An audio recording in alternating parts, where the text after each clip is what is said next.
ملک بھر میں باسمتی گھی کی فی کلو قیمت آئندہ ماہ 500 روپے سے کم ہو جائے گی، جو ستمبر کے وسط میں 545 روپے فی کلو ہے۔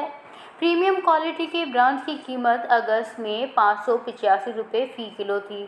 پاکستان 90% پام آئل انڈونیشیا سے درآمد کر رہا ہے۔ مئی جون میں انڈونیشیا نے پام آئل کی برآمد پر پابندی عائد کر دی تھی، جس کے نتیجے میں اوپن مارکیٹ میں پام آئل $1800 فی ٹن تک چلا گیا تھا۔ پاکستان ویجیٹیبل مینوفیکچررز ایسوسی ایشن نے 15 جولائی 2022 سے پہلے جو لیٹر آف کریڈٹ کھولے تھے وہ $1700-1800 فی ٹن تھے۔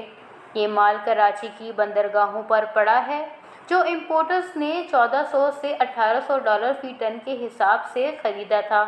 انڈونیشیا نے 15 جولائی 2022 سے پام آئل کی برآمد پر پابندی اٹھا لی۔ پاکستان سالانہ 32 lakh ton palm oil Indonesia سے برآمد کر رہا ہے، جبکہ 34 لاکھ ٹن خوردنی تیل ارجنٹینا، برازیل، امریکہ سے درآمد کر رہا ہے، جو زیادہ تر سویا بین آئل ہوتا ہے۔ اسی طرح پاکستان کینیڈا سے کینولا آئل درآمد کر رہا ہے۔